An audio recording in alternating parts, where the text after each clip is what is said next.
तो चलिए दोस्तों बात करने वाले हैं ऊर्जा ग्लोबल लिमिटेड के बारे में। रिन्यूएबल एनर्जी डेवलपर है ये कंपनी और साथ ही में ऑपरेशन भी ये कंपनी करती है। तो बहुत ही अट्रैक्टिव इस कंपनी का बिजनेस है, लॉन्ग टर्म में ग्रोथ देखने को मिल सकती है। अभी फ़िलहाल में जो फाइनेंशियल सिचुएशंस देखने को मिल रही हैं वो काफ़ी कम है, तो पेनी स्टॉक है और आगे आने वाले दिनों के अंदर बड़े बदलाव इस कंपनी में हो सकते हैं। आपने देखा होगा कि अगर आप इस कंपनी का 1 साल का चार्ट पैटर्न देखें तो ये स्टॉक आपको लगभग 33 रुपये से भी ऊपर के लेवल दिखाता हुआ नजर आया था और ज़्यादा पुराना ये स्टॉक नहीं है। अगर लिस्टिंग की बात करते हैं तो 2017 लगभग 1 रुपये के आसपास हुआ करता था और वहाँ से 33 रुपये तक के लेवल आपको इस कंपनी के अंदर देखने को मिले। तो कह सकते हैं कि लगभग 3000% से भी ज़्यादा की तेज़ी आपको शेयर के अंदर देखने को मिली है। तो अब जब इतनी शानदार तेज़ी हो जाती है और उसके बाद में प्रॉफिट बुकिंग हो जाती है तो सवालिया निशान यहाँ पे निकल कर आते हैं कि क्या इस कंपनी के अंदर हमें इस लेवल पे ख़रीदारी करनी चाहिए, क्या इसके अंदर वापस से इसी तरीके की तेज़ी देखने को मिल सकती है। अगर ऐसा हुआ तो नॉर्मल सी बात है दोस्तों, एक बड़ा पैसा यहाँ पे बनता हुआ दिखाई दे सकता है। अब बड़ी बात यह है कि जैसे कि मैंने आपको पिछली कई वीडियो में बताया कि प्राइस को तो हमें देखना ही नहीं है, हमें देखना है सिर्फ कंपनी का बिजनेस। अगर लॉन्ग टर्म में वो कंपनी ग्रोथ कर रही है तो फिर कहीं ना कहीं शेयर प्राइस के अंदर तो तेज़ी हो ही जाती है। तो दोस्तों ये कंपनी जैसे कि मैंने आपको बताया कि ये कंपनी रिन्यूएबल एनर्जी डेवलपर है और ये कंपनी इंस्टॉलेशंस भी करती है, कमीशनिंग भी करती है। साथ ही में ये company grid connected solar power plant के अंदर ये कंपनी कार्यरत है। तो कंपनी का बिजनेस बहुत ही शानदार है और सरकार का सपोर्ट भी इस कंपनी को मिल रहा है, क्योंकि सरकार का लक्ष्य यही है कि जितनी भी ग्रीन एनर्जी से रिलेटेड कंपनी हैं वो आगे आएँ और उनको सरकार की तरफ से सपोर्ट मिल रहा है, क्योंकि सरकार का टारगेट है 2030 तक किसी भी तरीके से जो पावर सप्लाई है वो ग्रीन एनर्जी से लगभग 80% के आसपास हम लोग को देखने को मिले।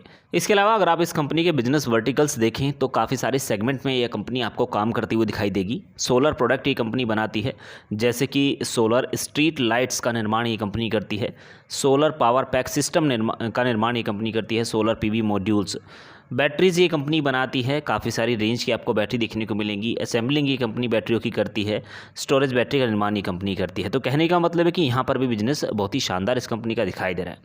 इसके अलावा इलेक्ट्रिक व्हीकल्स के अंदर ये कंपनी काम करती है, इलेक्ट्रिक स्कूटर्स हो गया, इलेक्ट्रिक कार्स हो गया, आपने ई-रिक्शास देखे होंगे, उनके अंदर ये कंपनी काम करती है।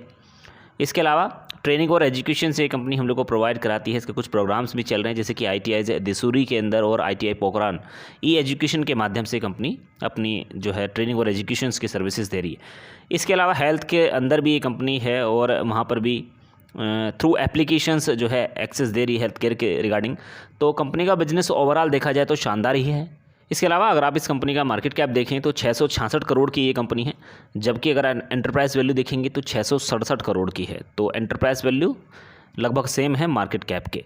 इसके अलावा 12 रुपये 60 पैसे तक के लेवल आपको इस कंपनी के अंदर देखने को मिल रहे हैं। अभी अगर आप 52 वीक हाई देखें 34 रुपये तक ये स्टॉक चला गया था और 52 वीक लो है 6 रुपये का। ROC की बात करते हैं तो 1.01% है, पॉजिटिव है। ROE की बात की जाए तो 0.46% के आसपास देखने को मिल रही है। किसी भी तरीके का डिविडेंड ये कंपनी नहीं दे रही है, फेस वैल्यू 1 की है। अर्निंग पर शेयर देखें तो ईयर ऑन ईयर बेसिस पर बढ़ा है, यहाँ से मजबूती देखने को मिल रही है। पिछले 5 सालों के अंदर सेल्स ग्रोथ नेगेटिव रही है, कैश फ्लो नेगेटिव में है। डेट की अगर बात करते हैं तो लगभग 5.88 करोड़ का डेट है, जबकि वैल्यू ठीक ठाक है, तो कंपनी मैनेज कर सकती है, कोई दिक्कत नहीं है। इसके अलावा अगर आप EV/बीटा देखें तो 219 के आसपास देखने को मिल रहा है। डेट टू इक्विटी 1 से कम होनी चाहिए, पॉजिटिव है। अगर यहाँ पे आप इस कंपनी की बुक वैल्यू देखें तो 3.2 के आसपास आपको देखने को मिलेगी। प्रोमोटर्स का कोई शेयर यहाँ पे गिरवी नहीं रखा हुआ है। इसके अलावा इस कंपनी ने अपने Q1 के नंबर भी डिक्लेयर कर दिए हैं। 10 करोड़ की सेल्स इस बार इस कंपनी की निकल कर आई। देखिए प्राइस के अंदर जो गिरावट हुई है, अगर आप पूरा बिजनेस कॉन्सेप्ट देखेंगे तो आपको समझ में आ जाएगा कि शेयर प्राइस क्यों गिरा। 10 करोड़ की सेल्स इस कंपनी ने दी, जिससे क्या हुआ कि इसका जो प्रॉफिट था वो हमें ईयर ऑन ईयर बेसिस पर गिरता हुआ दिखाई दिया है, क्वार्टर बेसिस पर फ्लैट दिखाई दिया है। यहाँ पे ऑपरेटिंग प्रॉफिट के अंदर भी गिरावट देखने को मिली है। पिछले क्वार्टर में जो सेल्स थी कंपनी की 40 करोड़ की सेल्स थी। इससे पहले वाले क्वार्टर को अगर आप उठाकर देखेंगे तो एक बैलेंस स्थिति आपको देखने को मिलेगी। तो इस बार कमजोरी देखने को मिली है, जिसकी वजह से शेयर प्राइस यहाँ पे गिरता हुआ दिखाई दिया। जैसे कि मैंने दोस्तों आपको बताया कि इस कंपनी के अंदर आपको समय देना पड़ेगा। हो सकता है कि 1-2 क्वार्टर आपको इस कंपनी के अंदर देने पड़े। 2 क्वार्टर का मतलब हो सकता है कि 6 महीने आपको इस कंपनी के अंदर देखने को देने पड़े। तो देखिए पेनी स्टॉक है तो आपको ज़्यादा इन्वेस्टमेंट नहीं करना है, बल्क में माल बिल्कुल नहीं खरीदना है, थोड़ा बहुत इन्वेस्टमेंट करने के हिसाब से सही कंपनी है और आगे आने वाले दिनों के अंदर इस कंपनी की सेल्स बढ़ सकती है, जिसकी वजह से शेयर प्राइस में हमें तेज़ी देखने को मिलेगी, कंपनी का मुनाफा भी बढ़ता हुआ दिखाई दे सकता है।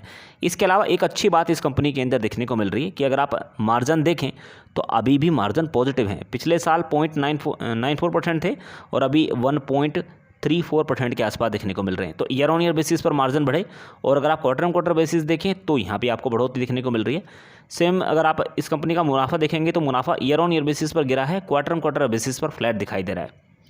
इसके अलावा अगर आप इस कंपनी को 4-5 साल का नज़रिया लेकर देखते हैं तो मार्च 2022 तक ये कंपनी 72 करोड़ की सेल्स के साथ में दिखाई दी। इससे पहले अच्छी सेल्स इस कंपनी की हुआ करती थी, लेकिन इस बार गिरावट देखने को मिली है। इससे पहले 148 करोड़ की सेल्स थी, इससे पहले 163 करोड़ की सेल्स भी देखने को मिली, इससे पहले 136 करोड़ की भी सेल्स थी। तो कहने का मतलब ये कि कंपनी एक बैलेंस स्थिति में हम लोग को दिखाई दे रही थी, लेकिन ये जो साल रहा है इस बार कुछ दिक्कतें इस कंपनी के अंदर आई हैं, जिसकी वजह से इस कंपनी की सेल्स यहाँ पर गिरती हुई दिखाई दी। नेट प्रॉफिट की बात करते हैं तो नेट प्रॉफिट आपको पिछले साल की अपेक्षा गिरता हुआ दिखाई देगा। उससे पहले तो 1.12 करोड़ के आसपास आपको देखने को मिल रहा था। उससे पहले 2019 की अगर बात करते हैं तो 0.01 करोड़ का मुनाफा इस कंपनी को केवल हुआ था। इससे पहले तो नुकसान इस कंपनी को होता हुआ दिखाई दे रहा था। तो कहने का मतलब सिर्फ यही है कि ग्रोथ इस कंपनी के अंदर आगे हो सकती है। जिस तरीके से पूरा सेक्टर ग्रीन एनर्जी का आगे बढ़ रहा है तो उम्मीद करके यही चलेंगे। अर्निंग पर शेयर की बात करते हैं तो earning per share year on year basis पर कमज़ोर होता हुआ यहाँ पर दिखाई दे रहा है। कंपनी की अगर बैलेंस शीट की बात की जाए तो शेयर कैपिटल 53 करोड़ रुपए के आसपास देखने को मिल रहा है और लॉन्ग टर्म में ये बढ़ा भी है, तो यहाँ से मजबूती साफ साफ दिखाई दे रही है। इसके अलावा अगर आप इस कंपनी के रिजर्व्स देखें तो रिजर्व्स भी इस कंपनी के बढ़ रहे हैं। 117 करोड़ का रिजर्व्स हो चुका है, जो कि पिछली बार 110 करोड़ का था। कंपनी की बोरिंग की बात करते हैं तो बोरिंग यहाँ पे बढ़ी है, अभी 5 करोड़ से ऊपर की है, पिछली बार 4.90 करोड़ के आसपास थी। कंपनी के टोटल असेट के अंदर भी वृद्धि देखने को मिल रही है, यहाँ से भी मजबूती साफ साफ दिखाई दे रही है। अब अगर बात की जाए निवेशकों की तो कंपनी के अंदर जो प्रमोटर्स हैं वो 31.97% की होल्डिंग रखते हैं और क्वार्टर बेसिस पर किसी भी तरीके की बिकवाली का प्रेशर नहीं दिखाई दे रहा है। एफआईएस की होल्डिंग की बात करें तो माल बेचा गया है, डीआईएस की होल्डिंग की बात करें तो माल बेचा गया है और आम निवेशकों की होल्डिंग की बात करते हैं तो क्वार्टर बेसिस पर कुछ खरीदारी बढ़ती हुई दिखाई दी है। तो दोस्तों अगेन यही कहना चाहूँगा कि इस कंपनी के अंदर समय देना पड़ सकता है। कितना समय देना पड़ सकता है? हो सकता है कि एक क्वार्टर आपको पूरा देना पड़े, मतलब पूरे 3 महीने आपको इस कंपनी के अंदर देने पड़े, या फिर हो सकता है कि इस कंपनी में आपको इससे ज़्यादा समय देना पड़े। ये भी हो सकता है कि कुछ ही दिनों के अंदर इसका भाव हम लोग को बढ़ता हुआ दिखाई दे, लेकिन जिस तरीके से अभी नतीजे निकल कर आए हैं उसका रिएक्शन हमें स्टॉक के अंदर इस समय देखने को मिल रहा है। अदरवाइज फिलहाल की डेट में कोई दिक्कत इस कंपनी के अंदर नहीं दिखाई दे रही है।